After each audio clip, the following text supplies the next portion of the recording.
નમસ્કાર મિત્રો, સ્વાગત છે તમારું અમારી યુટ્યુબ ચેનલમાં। તો મિત્રો, વિદ્યા સહાયકની ભરતી અંગે અગત્યની અપડેટ સામે આવેલ છે। માધ્યમિક અને ઉચ્ચતર માધ્યમિકમાં કાયમી શિક્ષકોની ભરતી કરવામાં આવશે। કુલ 7,500 જેટલી જગ્યા પર આ ભરતી કરવામાં આવશે। તો આ અપડેટની માહિતી મેળવીએ તે પહેલા વિડીયો ગમે તો લાઈક અને શેર કરી દેજો। ચેનલમાં નવા હોય તો ચેનલને સબસ્ક્રાઇબ કરી દેજો। તો ચાલો મિત્રો, વિડિયોની શરૂઆત કરીએ। મિત્રો, હાલ અત્યારે ઉમેદવારો કાયમી શિક્ષકોની ભરતી કરવા અંગે આંદોલન કરી રહ્યા છે। ત્યારે મિત્રો, ગુજરાત સરકાર તરફથી આજે શિક્ષકોની ભરતીને લઈને એક કેબિનેટ બેઠકનું આયોજન કરવામાં આવેલું હતું। કેબિનેટ બેઠક પૂર્ણ થયા પછી જે શિક્ષણ મંત્રી ઋષિકેશ પટેલ છે તેઓએ કાયમી શિક્ષકોની ભરતી અંગે જાહેરાત કરી હતી।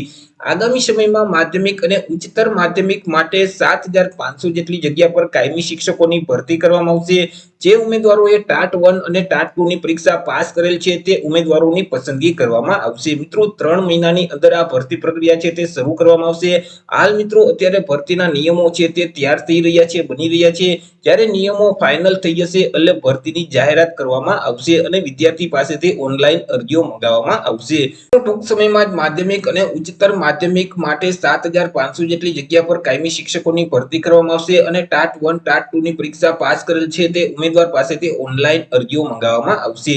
જ્યારે મિત્રો, ઓફિશિયલ નોટિફિકેશન જાહેર થશે, ઓનલાઈન અરજી ફોર્મ જ્યારે શરૂ કરવામાં આવશે એટલે આપણે ફરીથી એક અલગ વિડીયો અપલોડ કરી દેશું। તો આશા રાખું છું વિડીયો પસંદ પડ્યો હશે। વિડીયો પસંદ પડ્યો હોય તો લાઈક અને શેર કરી દેજો। ચેનલમાં નવા હોય તો ચેનલને સબસ્ક્રાઇબ કરી દેજો। ફરી મળીશું એક નવા ટોપિક સાથે એક નવા જ વિડીયોમાં। ત્યાં સુધી જય હિન્દ, વંદે માતરમ।